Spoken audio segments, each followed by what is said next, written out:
Hello everybody. Here I have the Samsung Galaxy Victory 4G LTE for Virgin Mobile, and I'll be doing a two-part review on it. So this is part one. First of all, this is Virgin Mobile's first LTE phone, and it goes for $300 as of launch on their website. Some of the specs are Android 4.0, a 4-inch diagonal, 480 by 800 pixel screen. It's not HD or anything.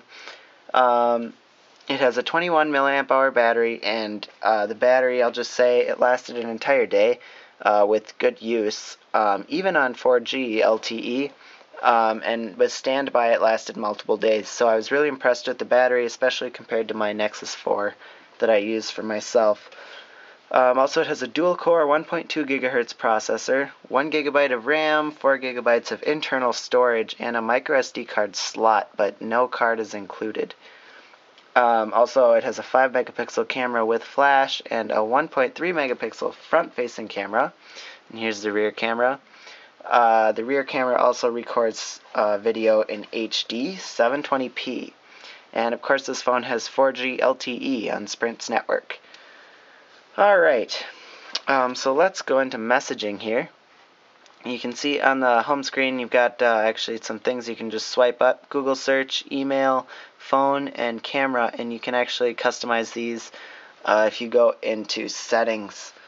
But let's go into messaging, if I can get it. There we go. So you have Samsung's messaging interface. It's not the standard stock Android one, as you can see.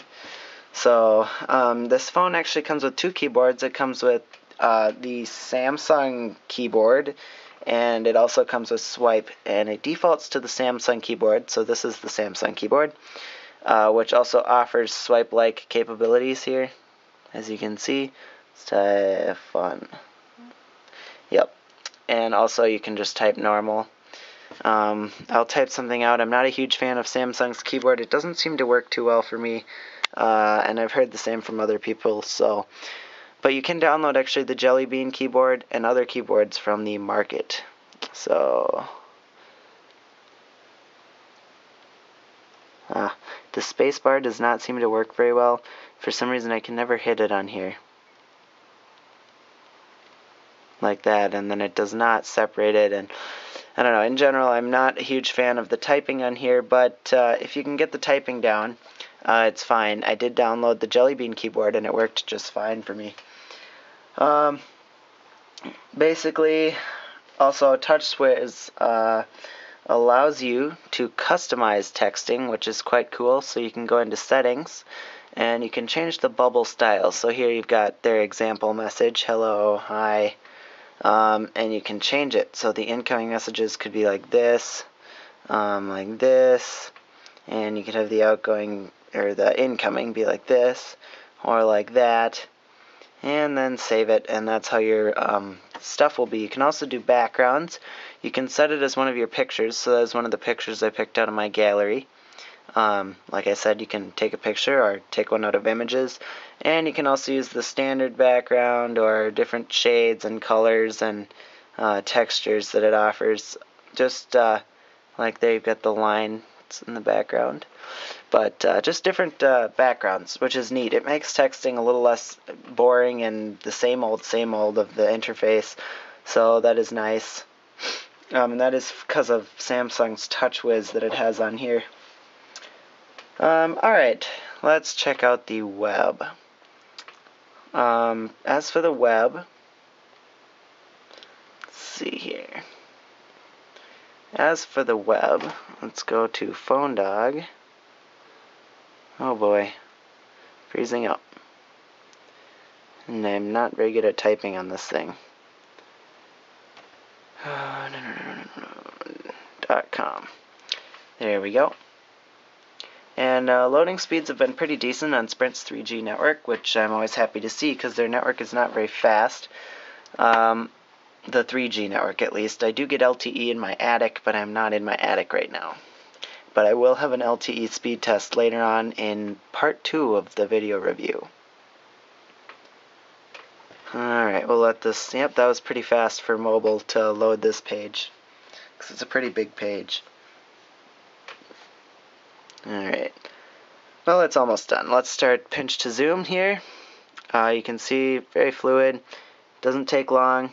It doesn't totally pixelize as you go in either, so that's nice. Again, mobile web browsing was pretty good on this phone. It loads pages fine, and I can scroll through pages without a problem. So that's nice. Try to click something here. And again, this is really incredibly fast for PhoneDoc's site to load on a 3G connection with Sprint's network. But also, this is just the standard Android browser. I would download Chrome. I didn't, but I would because I like Chrome. It's a better, more sophisticated browsing experience. It's also, well, simpler, but yet more visually appealing and all that. Alright, now I'm actually going to demo NFC. Let's see here, which is near field communication, which this phone has. And I'm going to do it with my my Nexus 4 here. So what it is you can share things like photos and web pages and stuff. So let's say we go to the camera and we take a picture,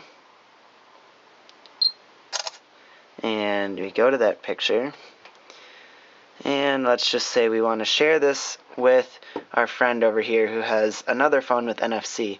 We can just bump these phones together. Okay, I need to unlock this. And then it vibrated, and I can just click touch to beam and touch to beam. And now over here, I am not sure why it's opening the Play Store. It thinks I'm sending a link. That is interesting. It should send it as a picture. I did it earlier and it worked just fine. Well, that is odd. Interesting. It does not work for my demo video here, but it should send the picture over. I can beam things either way, but essentially you can have a picture on the screen if it works right, and or anything for that matter, a website up, and you can send the link or whatever by just holding the phones together and then touching to beam, and it's just a near field thing. You can also make Google Wallet payments, which this phone is pre-installed with, has pre-installed, which means some places offer you the ability to hook your credit card up and then you just hold your phone on the machine at the store to make the payment. So, nifty little features. There's a lot you can do with NFC, but that is my failed demo of NFC for you. Well, thanks for watching. Please come back for part 2. I'll have 4G LTE speed tests, and I will have lots of other things, camera, games, apps, all that. But please subscribe, it helps a lot, and like the Facebook page for updates, like when the next video comes out, photo samples from this phone, all that stuff. Also news for Virgin Mobile and Boost Mobile. Please follow me on Twitter at Funzier1 if you are interested, and thanks for watching.